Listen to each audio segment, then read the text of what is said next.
Hello students, welcome back to Vrinda International. Ready for some big news? Canada is making some major updates to its post-graduation work permit rules. These changes are going to affect a lot of international students, especially those from India. So let us explore and see what's new. First of all, these changes are coming into effect on 1st of November 2024. Now, if you have already applied for a study permit or received one before this date, don't worry, you are still good to go under the current rules. Students, but if you are planning to apply on or after November 1st, 2024, listen up. Things are going to be different for you. Let us start with the biggest change for college graduates. If you are planning to study at a college in Canada, your field of study is going to matter more than ever. The new rules say that college graduates need to finish their studies in fields related to Canada's labor shortages. What are these fields now? Well, they fall into five main categories: trade and transportation, science, technology, engineering, and mathematics, that is STEM, healthcare, agriculture, and agri food. Now, if you're thinking of studying something outside these areas, you might want to reconsider because under these new rules, you might not be eligible for a post graduation work permit. And if you don't study in these fields, but here's the thing, the new field of study requirement does not apply to university graduates. So, if you are planning to get a university degree in Canada, you have more flexibility in what you can study and still be eligible for a work permit. Now, let us talk about the language proficiency. This is another big change that is coming. Under the new rules, you'll need to prove your English or French skills to be eligible for a work permit. And it is not just about speaking. You'll need to show your abilities in reading, writing, listening, and speaking.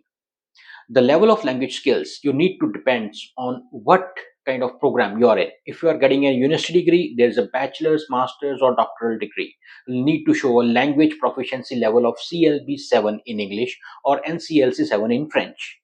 For those of you who are not familiar with these terms, CLB stands for Canadian Language Benchmarks and NCLC is the French equivalent. Now, if you are in a college program or any other non-university program, the required level is bit lower. You'll need to show a CLB 5 in English or NCLC 5 in French. But how do you prove your language skills? Well, you'll need to take a language test and provide the results when you apply for your work permit. For English, the IELTS test is widely accepted. For French, you can take the TEF. One important thing to remember, your test results need to be less than 2 years old when you apply. So if you took a test a while ago, you might need to retake it. Now, you might be wondering why Canada is making these changes. Well, it's all about aligning international education with the Canada's labor market needs. By focusing on fields where there are shortages, Canada hopes to fill the gaps in its workforce. And by setting language requirements, they are ensuring that graduates can communicate effectively in Canadian workplaces. But what does this mean for you as an international student considering studying in Canada? First, it means you need to plan ahead. If you're thinking about studying at a Canadian college, take a close look at the programs you are interested in. Do they fall into the one of the categories related to your labor shortages? If not, you might want to consider a different program or look into a university option instead. Second, start working on your language skills now. Whether you are aiming for college or university, you will need to prove your English or the French proficiency. The earlier you start preparing, the better your chances of reaching the required level. Consider taking language courses or practice tests to improve your skills. Third, stay informed. These changes are significant, but they are not the only ones happening in Canada immigration policy. Keep an eye on updates from Immigration, Refugees and Citizenship Canada, that is IRCC. They often provide detailed information and guidance for international students. Now, let's talk about what these changes mean for your future in Canada. If you meet the new requirements, you'll still have the opportunity to work in Canada after the graduation. This can be a great way to gain international work experience and potentially even start on the path to PR. But it is important to understand that these changes might make the process more competitive. With more specific requirements, there might be fewer students eligible for post graduation work permits. And this means you'll need to work harder to stand out. Focus on developing skills that are in demand in the Canadian job market. Look for internships or part time work opportunities while you are studying.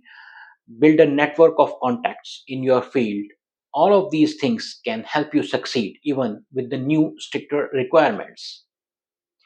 Remember, while these changes might seem challenging, they are also an opportunity. By aligning your studies with Canada's needs, you are setting yourself up for the success in the Canadian job market. You are positioning yourself to fill important gaps in the workforce, which can lead to exciting career opportunities.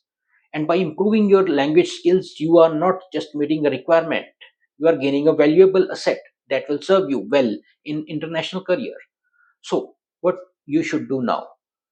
If you are serious about studying in Canada, start planning early. Research programs that align with the new requirements. Begin improving your language skills. And most importantly, stay flexible.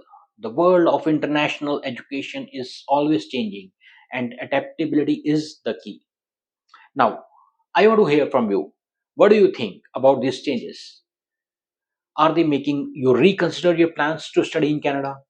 Or do you see them as an opportunity?